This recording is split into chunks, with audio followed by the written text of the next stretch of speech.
Anytime somebody knows a gun owner that has a lot of guns, they immediately want to ask them, what's their favorite gun?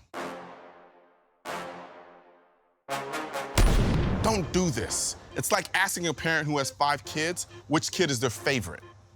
Me personally, I still don't know which is my favorite gun, but I do know and probably could tell you a lot easier which is the most valuable to me. So the first gun in my collection of most valuable guns is gonna be my HK MR556. I love everything about this rifle, even how heavy it is. I love this Geisley rail that I put on it. I love the slimline buttstock. I love these grips. When I actually go out and I shoot this gun, I get the best experience of shooting with this gun than I do most any other guns in my collection. For some reason, I have this desire to buy HK rifles and build them up to spec with respect to how they're used in military applications. I love this thing. The second gun on my list, my AK-47, highly customized by Rifle Dynamic. This was the very first rifle I ever bought. When I first bought this rifle, I had a lot of plans for it.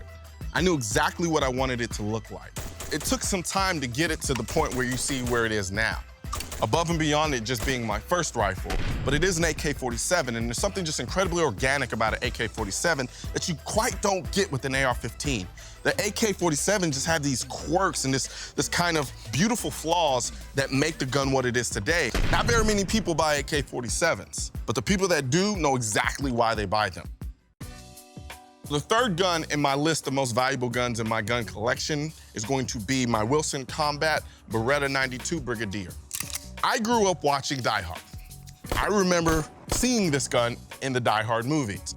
So I grew up basically thinking anytime I thought gun, this is the image that came to my mind. As I started to grow in my gun enthusiasm, I always wanted to buy a Beretta 92. The gun feels totally different from any Beretta that I've ever held in my hands. The way the grips feel in my hand is dead on, it's perfect. The way the gun sits in my hand, dead on, it's perfect. Working the slide, it's silky, it's smooth. I just love it. I've always been a fan of Wilson Combat grips for whatever reason, especially the Starburst grips. But I absolutely love these grips on the 92.